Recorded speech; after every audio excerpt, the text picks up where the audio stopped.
10:35. All right. Okay. Anybody that's not here, raise your hand. So I want to know to make sure I can pick. If I should pick up where I left off.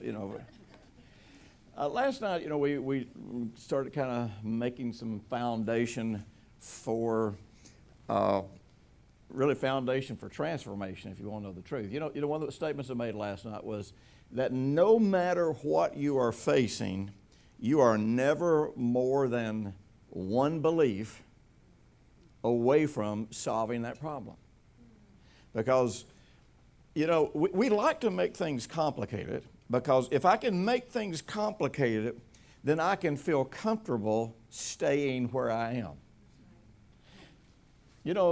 Change, remember we talked about how that one of the ways that the primary way that people stay captive all of their life, and let me just throw this out here. When it talks about being captive to the devil, I don't think about, a guy in a red suit and a pitchfork, or I don't think about a demon trying to get inside of me or that kind of thing. I think about what his name means. See, his name is, he's an accuser.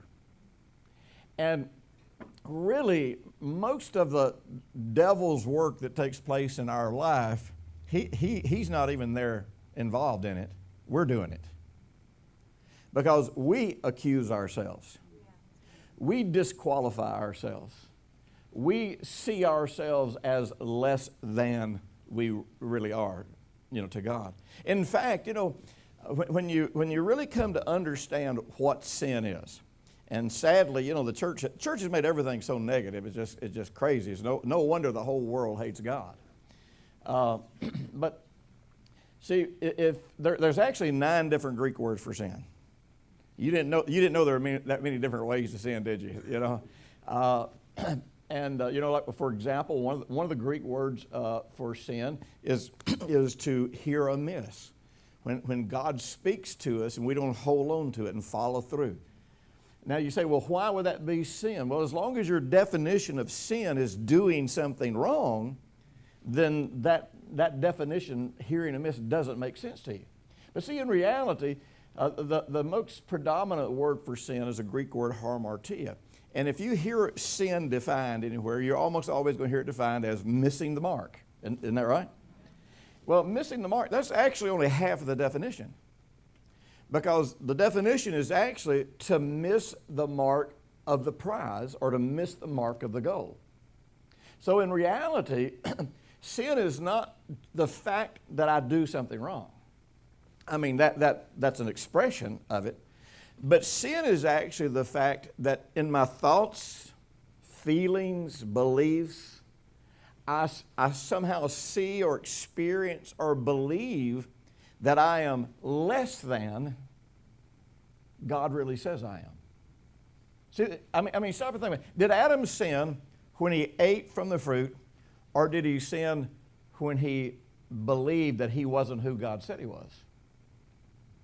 See, sin starts in the heart, just like everything else.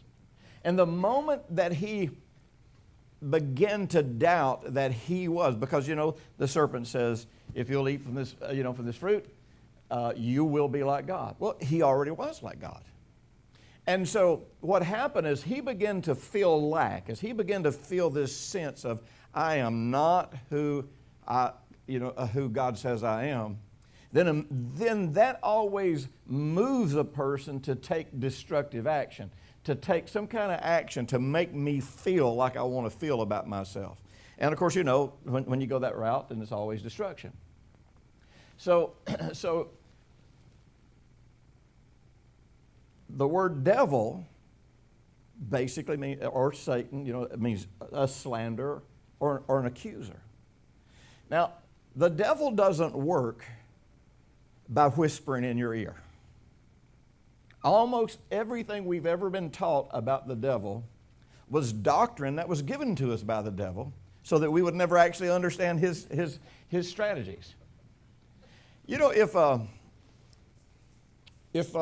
were to go out here and some of us were standing around after the church and I started talking bad about Clint and started telling you some bad things about Clint, And then I walk out in the street and get run over by a truck. Of course, everybody would think that was the judgment of God on me, But anyhow, that's a whole other story. But I walk out there and I get hit by a truck. Now, I am no longer present. But what I said is now present in the earth. And it's not the fact that I come back and whisper in your ear and try to get you to believe something. It's the fact that you start entertaining something that was not true. And see, really, the way Satan works is not so much that he comes around and, because the truth is he can't really do anything to you that you don't invite him to do or allow him to do. So just the whole religious idea of how the devil works is just so unscriptural. Didn't come out of the Bible. So you see, I'm the one that makes the choices about how I'm going to see myself. I'm the one that, I decide based on usually what my intellectual mind is telling me, based on my failures and successes and what other people have said about me. But I'm taking all that in, and I'm walking around, saying, man, I just don't know if I can do that. I don't know if I can't accomplish it. I'm not going to pray for whatever, But I'm disqualifying myself. I'm slandering myself. Now, when that happens, then I begin to draw back. I stop trusting God. I stop moving forward, and it's all because I am the one who has taken false information, religious information, demonic information, and I took that information and I chose to think on it, to reflect on it, to ponder on it, until ultimately it brought me to a place to where now my behavior is less than God says I am. Now, you only have the strength to do what you have the willpower to do, or the strength that manifests in you because you're experiencing the power of God. Now, what you will experience, whether it's the power of God working in you, we call that grace. Grace is God's power, God's capacity, God's strength. Works from your heart, makes you able, comes by unmerited favor. Whatever power is working in you is all based on what you believe. What you believe came about by where you focus your attention. It's a pretty simple process. And when you focus your attention on something until you begin to experience it as true about you, then that became a belief of your heart. Now,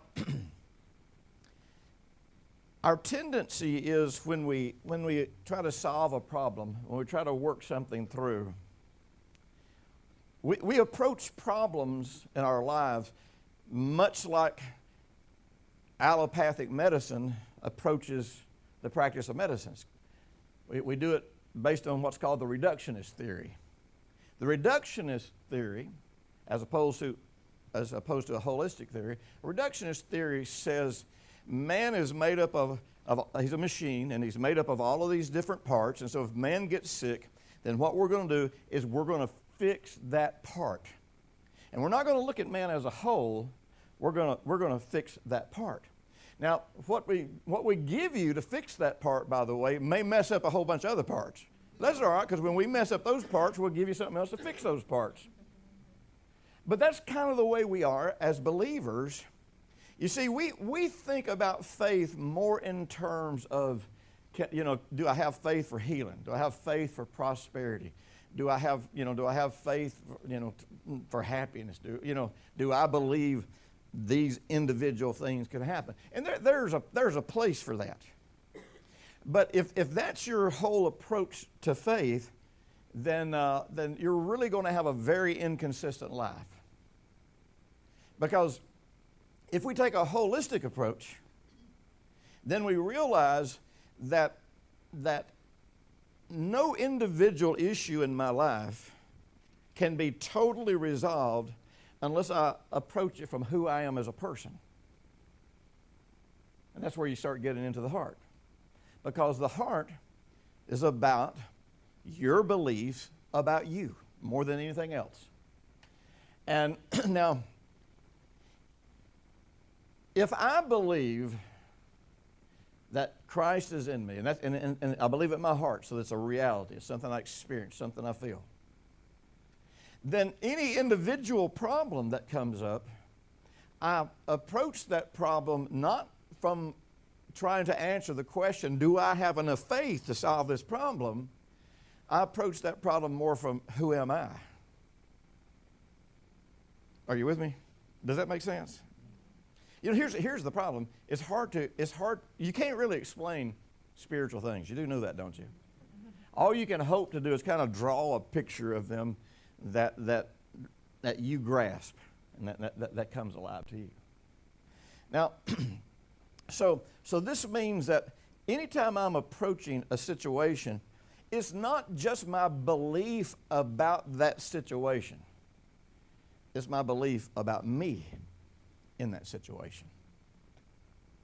And what I have found is that, there's one particular heart physics exercise that I've used in ministering to people probably more than anything else. And it's called the Limitless living exercise. And the Limitless living exercise, we just very quickly identify what it is you believe about you in pertaining to that situation. And we put that, and we show you how to put that off. Then you look at what the truth says about you, and you put that truth on. Then you're able, as a person filled with the Spirit of God, to approach that situation and resolve it, because you don't see yourself limited anymore. Now,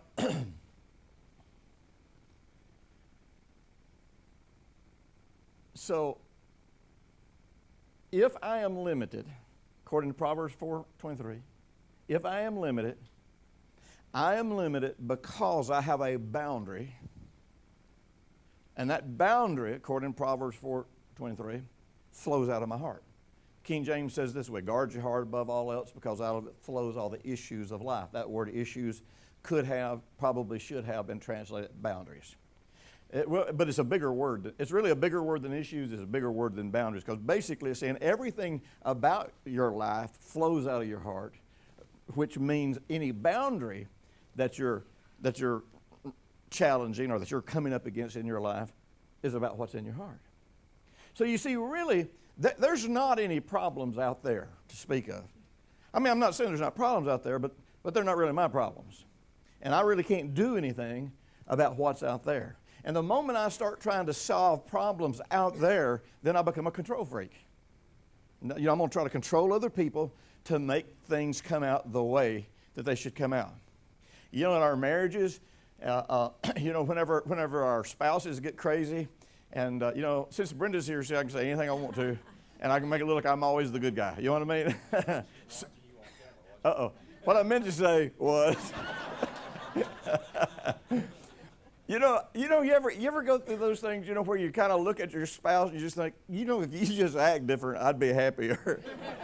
And you can kind of justify that. You can justify that thought.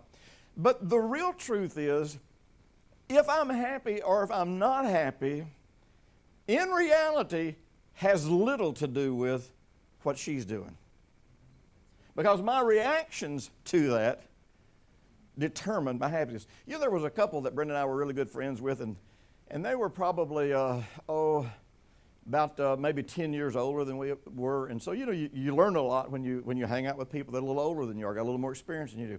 What was interesting, the wife had my behavior pattern, and then the husband had Brenda's behavior pattern.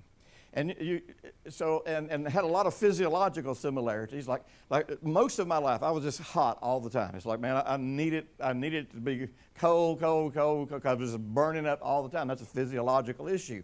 And that's the way it was for this woman.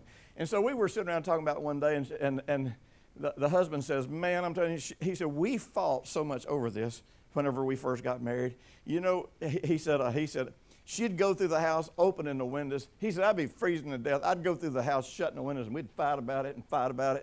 And I said, well, how do you solve the problem?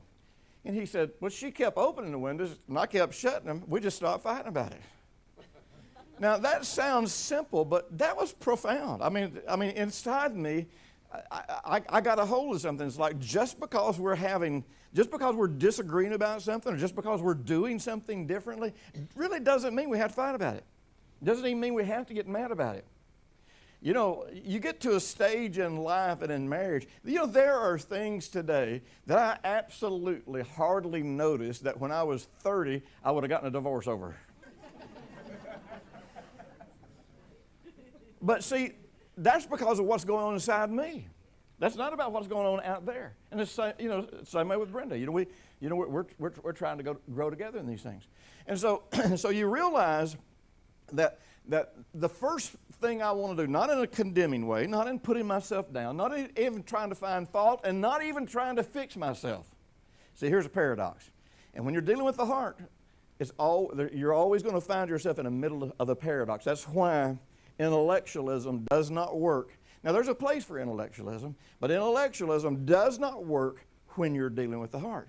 You know, in what I like to call the heart physics parable, which is the parable of the sower, we think that parable ended when Jesus got through talking about the sower and the seed, but it didn't. He actually gives about 4 more parables that all tie into that parable. And one of the parables that he gives, he says, you know, guy goes out, sows wheat in his field, or servants do. In the middle of the night, an enemy comes in and sows tares among the wheat. And the servants get up and say, Master, should we go out and try to pull up all these tares? He said, no, lest you pull up the wheat also. Now, that has 2 implications. One is not trying to judge people and figure out who's the wheat and who's the tares, you know, because it will destroy people.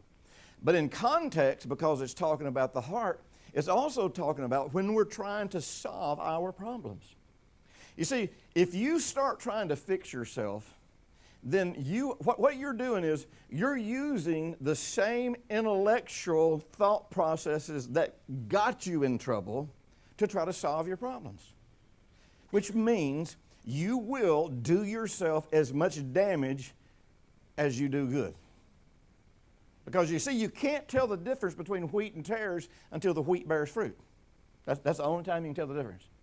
But Jesus put forth another parable in this series where he says, guy goes out, throws seed out in the field. He says it just starts growing. He said, the stalk, the ear, the corn, the fruit all comes. And he says, and it grows all by itself, and you don't know how.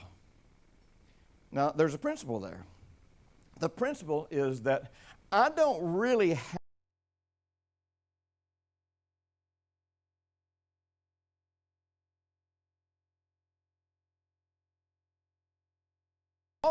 to know is what is the end. See, when you plant that seed, all you're doing, you're throwing the seed in the ground and you're saying, it's supposed to be corn.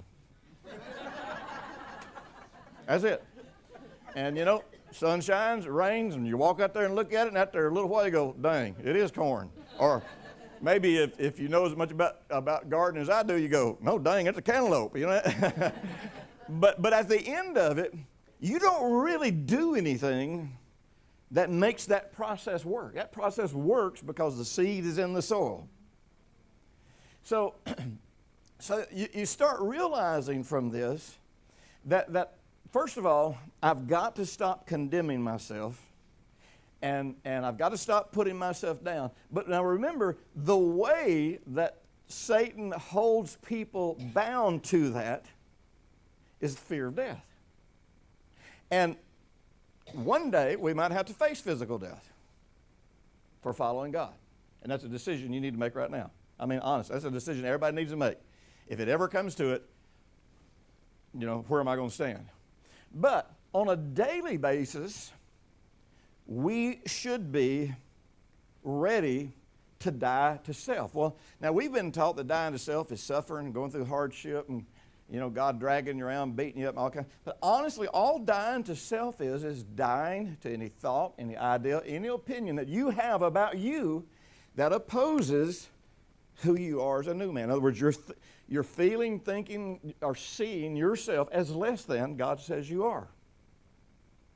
Now, so I'm afraid to change. I'm afraid to give up my idea of who I am because I don't know who I'd be otherwise. You know, in counseling, and I hate to even use that word counseling because, well, you know what? Everybody just call Clint next week and set up a counseling appointment. You know, he'll work all this stuff out for you. Right? He's just being humble. He really wants you to call him. I promise. Now listen, in counseling, you know, I always found it's just really pretty simple getting people to solve their problems. But where people choke up, you know, see, we're all afraid of the unknown. And so this means if I'm going to follow God in solving this problem, and I don't know myself as righteous, then that's a place I'm not sure what does that mean? What does that look like? That's an unknown. I am not comfortable going there.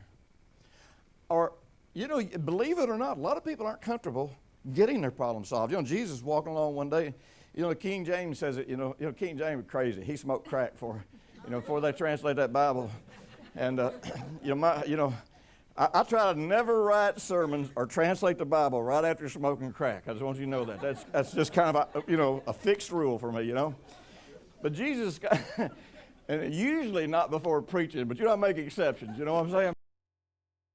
You know, Jesus is walking along and he comes up on this crippled guy and he's like, what wilt thou that I shouldest do for you? Or something like that.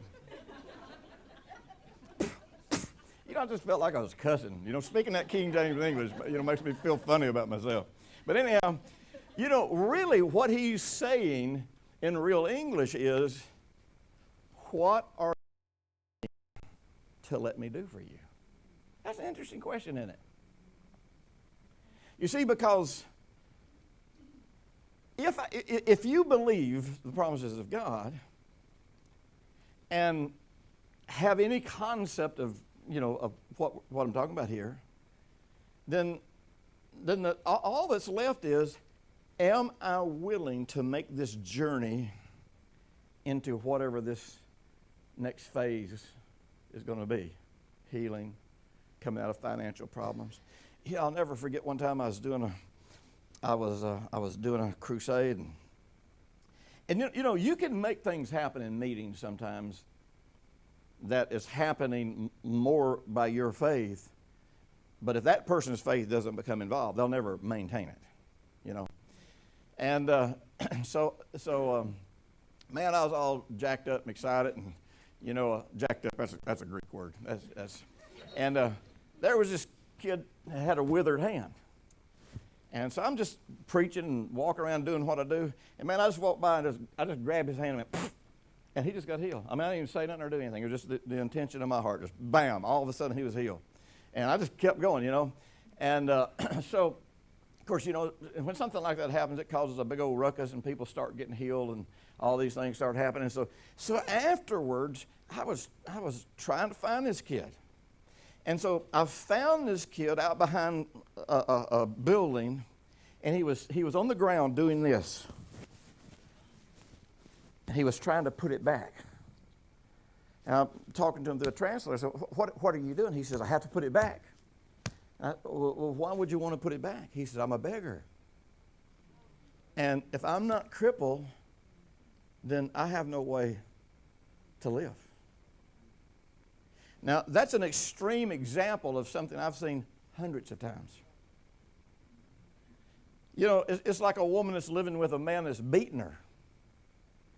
And the only reason she doesn't say, you know what, I got enough sense to know this ain't God, this ain't the Bible, I don't need to put up with this, and walk out the door. The only reason that doesn't happen is because she doesn't know who she'd be in any other situation. Do you know studies show that most kids that are in abusive families, when given the opportunity to go somewhere that would be safe, they won't go. You know why? Because this is familiar. See, this might be painful, but I know how to function here. You see, there's this thing called secondary gain. Secondary gain says, there is something I'm getting out of this that is such a benefit to me, or it makes me feel safe, or it meets some need in my life. And if I do something else, I don't know how that need's going to be met. I don't know who I would be out here. So many of us can't see or perceive or conceive or imagine ourselves as being anywhere other than we are, where we are. Even if where we are isn't what we want. Even if where we are doesn't really make us happy. You know, a controlling husband can't see how his wife could love him if he stopped controlling. And he may hate himself for what he's doing.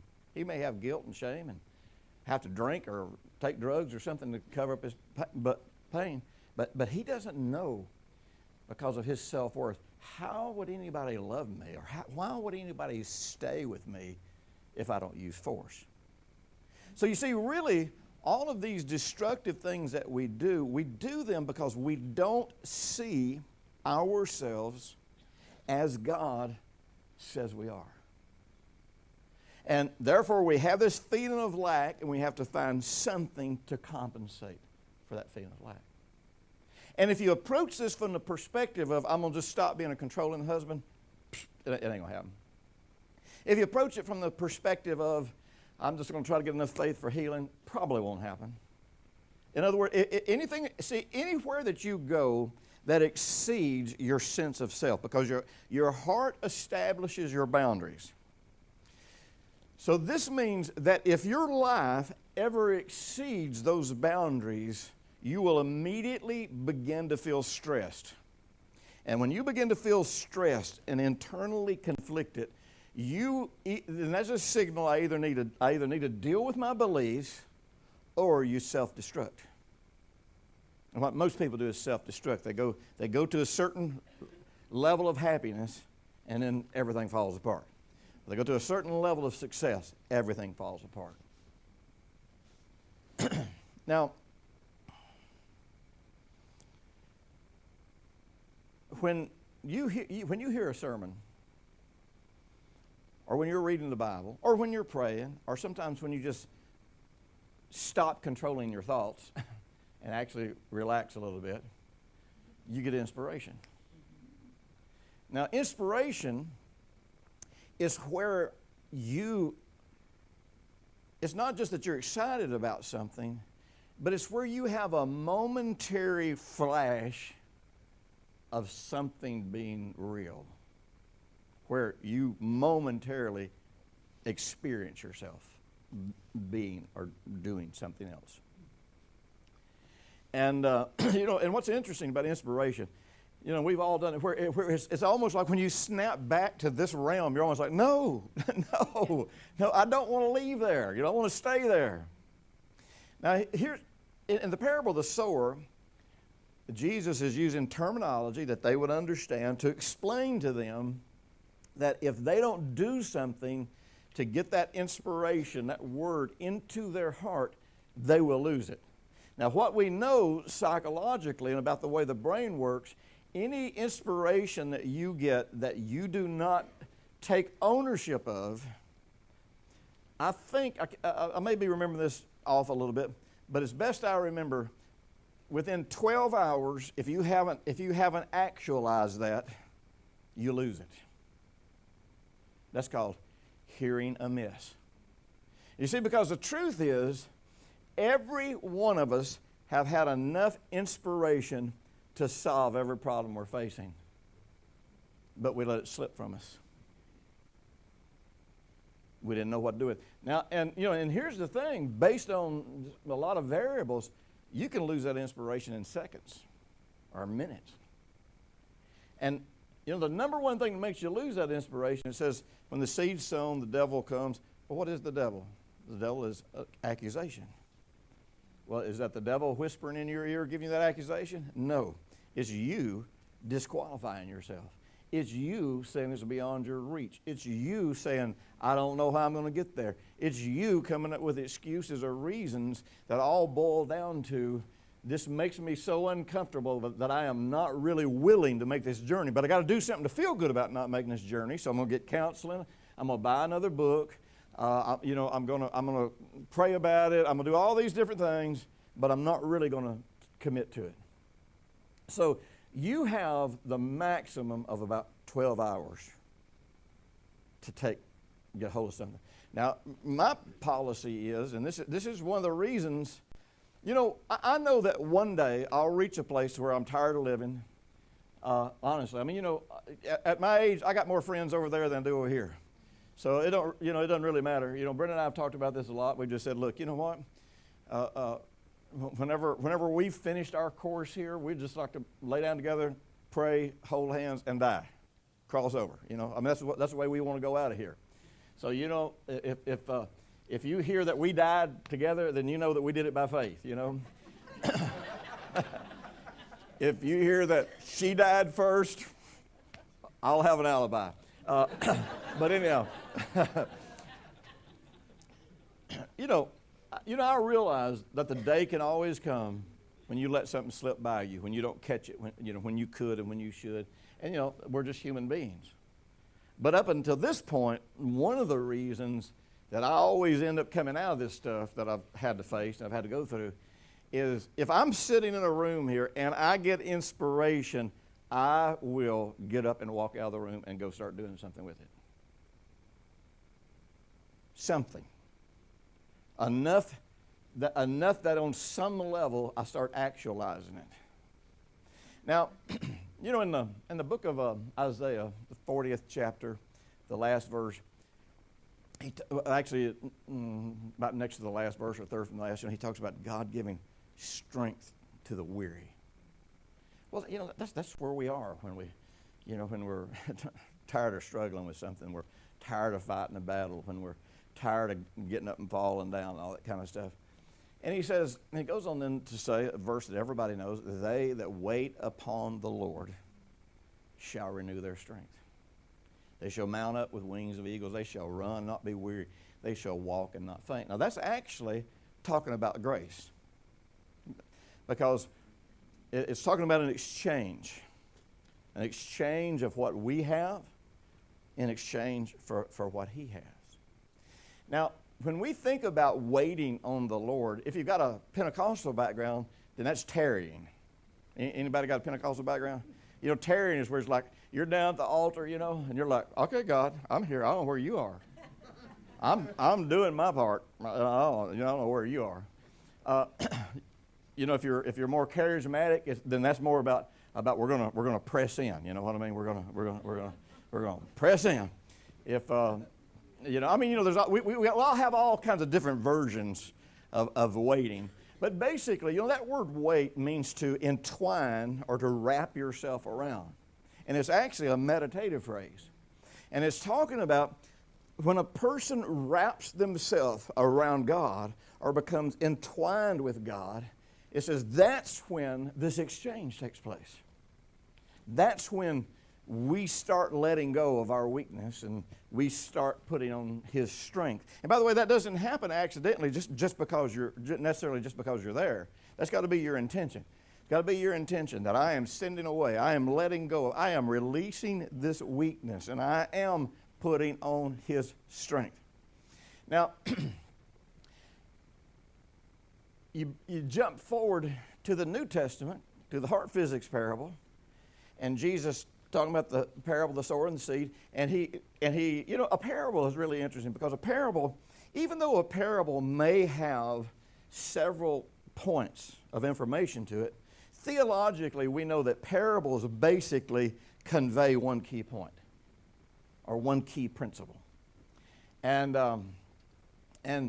it really doesn't matter too much what the reasons are that we let go of the word. I appreciate the fact that Jesus explained that to us, but that's not really the goal of that parable. The goal of that parable is, what is the one thing that you can do to cause this to bear fruit in your life? Well, the one thing that you can do to cause this to bear fruit in your life is the measure you meet of the word that you hear is the measure that comes back to you from that word. That's the same concept. The measure you meet, that's the same concept as the degree that you wrap yourself around God and connect with Him intimately. That's the degree that you can start entering into this exchange. Now, you bump that forward then to after the resurrection, and you start realizing that the measure that I meet is in direct proportion to me connecting to the death, burial, and resurrection. Are you with me? You know, that's one of the things you got to do. You take Old Testament truth and you say, okay, that's Old Testament truth. That helps me understand a lot of things. But now, what does that look like in the New Testament? You take things that Jesus taught and you say, okay, so what does that look like after the resurrection? Because at the end of the day, everything we believe, and you know, there are people now that, in the name of grace, they're actually workers of iniquity. They reject the Old Testament. There's actually people out there in the name of grace saying that you can't follow the teachings of Jesus because He was a teacher of the law. Well, I have trouble with that, because if He's my Lord and I'm His disciple, and the very last thing He said was teach everybody to follow everything that I've taught you, I have a little trouble with that. Jesus wasn't a teacher of the law. He was a teacher of the kingdom of God. And people who don't understand that twist what He said into legalism. But ultimately, I have to take everything up to the resurrection, everything prior to the resurrection. I have to say, what does this look like now that Jesus has died and been raised from the dead, and I am in Him? Now, we have had in years gone by teaching about the in Him realities. But just like faith, just like grace, just like righteousness, just like everything else that we've ever had, the heart has never been brought into that. And remember, it's all about believing in your heart. Doesn't matter what you intellectually agree with. Do I believe in my heart? So this means if I'm going to bring it to the level of the heart, it's always got to be, I've got to see myself in it. I've got to see what I would look like in it, or I've got to experience it as being real in me now. Which brings us back to the book of Ephesians, where it's the only 3 phases of New Testament ministry. No matter what you do to get to these points, no matter how you get there, no matter what tools you use, everything that we preach, teach, counsel, or whatever should bring us down to, okay, how do I use this to put off the old man, put on or renew my mind, and put on the new man? And until that becomes my experience, all of the Word of God that I know is simply information. So this means I want to find whatever way works for me. And there's a lot of different ways. Different people are affected by different things. I mean, some people, when they worship, they tend to imagine and visualize and connect with what they're saying, and so they start having this connection. I mean, we all have different ways that we do it, but at the end of the day, I've got to wrap myself around Jesus, and I've got to specifically always wrap myself around the fact that any limitation in my life, any part of my life that's not working, that part of my life died with Him when He died. And I've got to wrap myself around, and it's got to become my life experience, that when He was raised from the dead, I was raised up with Him. And when He sat at the right hand of the Father and received an inheritance, I was in Him as a joint heir receiving that same inheritance. And if I'm wrapping myself around him, which really means I'm meditating, and some, people, they lose their minds when you start talking about meditating, But it doesn't matter if you want to use the word reflect, if you want to use the word contemplate, if you want to use the word think about, if you want to use the word ponder or consider. The key thing is, do you think about it, ponder it, reflect it, to the point that it starts feeling like it's real to you right now? That's when grace actually comes alive in your heart. The interesting thing about grace, you don't really have to know anything about grace for it to work in your life. No, you don't have to know the doctrine of grace. You don't even have to know how to spell grace. And based on some of the books I'm reading out there about it, it seems like they don't. But anyhow, no, there's so many things. You don't really even have to know the doctrine of theology. You know what you do? You plant a seed in the ground, and it grows all by itself, and you don't even know how. See, I don't have to know how grace works. I have to experience me in him in whatever situation that I'm facing.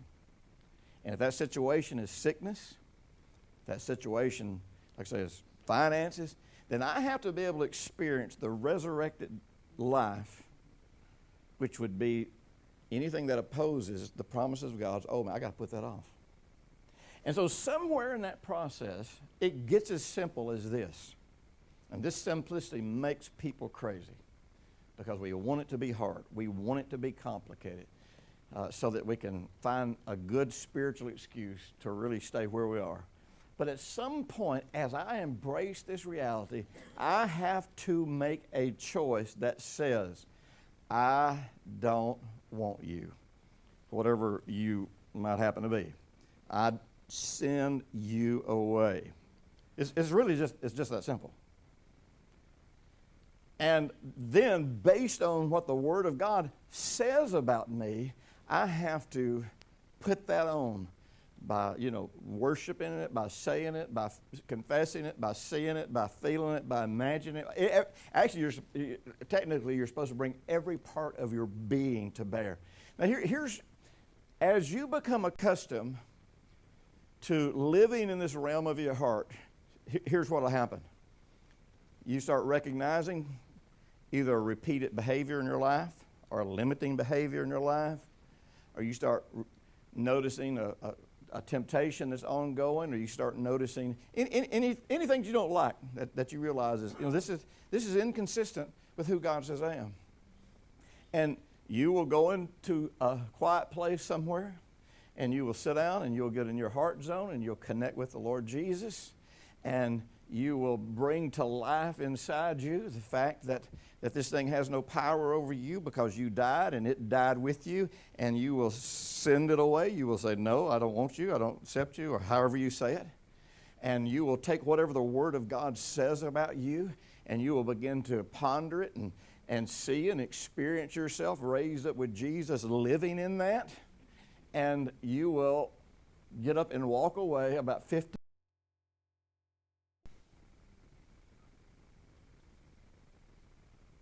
That's how hard it is to solve most of our problems. And the problems we can't solve in 10 or 15 minutes simply means that we have some limiting belief about ourselves in that particular situation.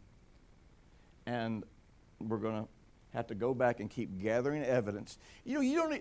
We teach people how to figure out what that belief is, so it's easier for them to put it off. But the truth is, you don't ever have to know. See, I don't really have to know what my problem is. All I have to know is, what is the promise? That's all I got to know. I don't have to try to fix that problem. Because the fact that I put on the promise means I have made a choice to put off the problem. The Bible talks about Abraham. It says, He says he pitched his tent toward Bethel. Well, the word Bethel means the house of God. But what we know is that directly to Abraham's back was Ai, the city Ai. And the word Ai means trash heap. And so just the fact that he turned himself toward Bethel meant he had automatically turned himself on the trash heap. See, we make this thing way too complicated.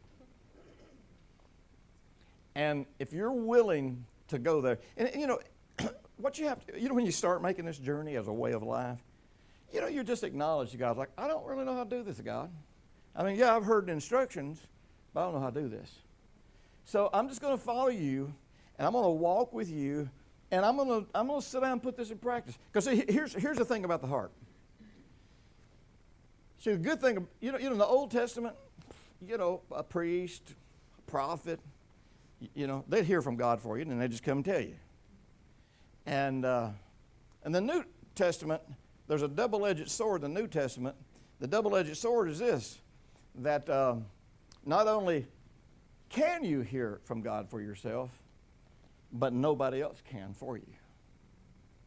And the New Covenant, it says, no more shall every man teach his neighbor, saying, know the Lord. So this is why, see, we go to church, we hear sermons, we get inspired, we read books, we get inspired, we hear messages, we get inspired, we're praying, we get inspired. But the problem is we're so accustomed to somebody else bringing it to us that we've lost the whole New Covenant reality of, I am the only one that can get this for myself. This problem, like Paul said in the book of Romans and like Moses said in the book of Deuteronomy, don't say who's going to go and cross the sea, in other words, how hard it's going to be, and get this and bring it back to me. Don't say who's going to die and bring this back to me. Jesus already died. The word of faith is near you. It's in your heart and in your mouth. That's where it's got to come alive. It's got to come alive in your heart, then it'll come alive in your mouth. And so, when you first start making this journey, you'll be just like me and thousands of other people, you know. And this, you know, a lot of people that do our heart physics program, and it's really interesting. Even with the heart physics program, it's like, you want this to become something you know how to do yourself.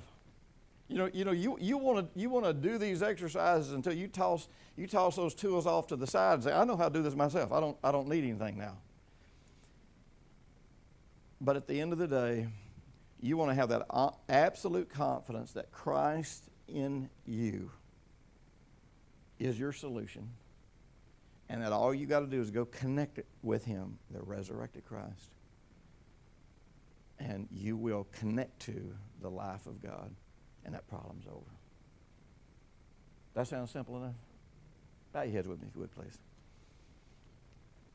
So now, I want you to do something. I want you to just think for a minute. Just think about, you're at home, you got a problem, you're wanting to get this thing worked out. What does it really look like?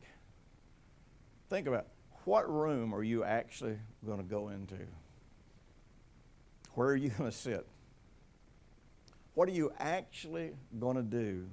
And how do you see yourself actually doing this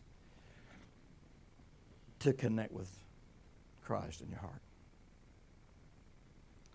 And now, just inwardly, just acknowledge, Father, you're the only one that can lead me into this. You're the only one that can take me on this journey in the way that actually will work for me in my life. So I'm inviting you to lead me. I'm inviting you to take me on a new life journey in a way that maybe is foreign to me. But I'm going to follow you, and I'm going to connect to this life that you're drawing me into. And it's my goal and it's my intention that when I face any kind of problem, when I face any kind of situation, my first move will not be to look outside to who I'm going to call, who I'm going to get to pray for me, what book I'm going to read, or what series I'm going to listen to. From now on, I want my first inclination to be Christ in me, is my hope of glory. Christ in me is sufficient for every single situation that I will face. And I intend to make this journey because you're my Lord. I'm your disciple. I'm going to follow you with all my heart. Amen.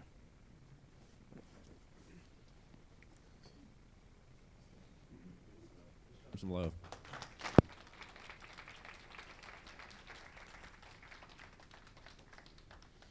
You know, I just want to give the opportunity too that you may have brought somebody with you, and let's bow your heads, keep your eyes closed one more time.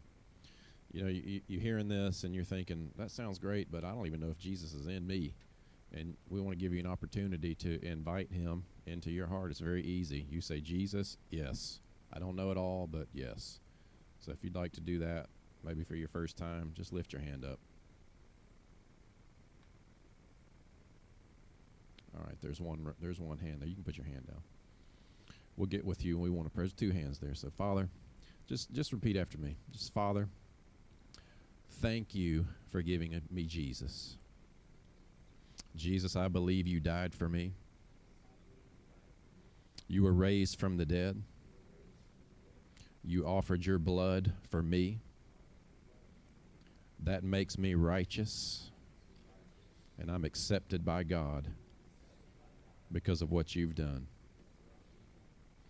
Now, I invite you to live within me with everything you have. Amen. All right, praise God. Did y'all see those hands? Did you see those hands? Okay, I'll point them out to you. So, they were caught off guard. Good stuff. Jim's not a self-promoter. I love that. I'll promote him. He's got some good stuff directly across in our bookstore. There's a table out there. Philip is over there, and he'll tell you all about the products. He mentioned heart physics a couple of times. Some of you may not have a clue what that is, but he has the first module is Heart Physics Essential, and it's a 30-day program to just help you connect with the reality that Christ is in me. And then there's all kind of different modules for health and weight loss and intimacy in your marriage, and he's got a bunch of modules. One called Put Off, Put On. Do you have Put Off, Put On with you? Do you know?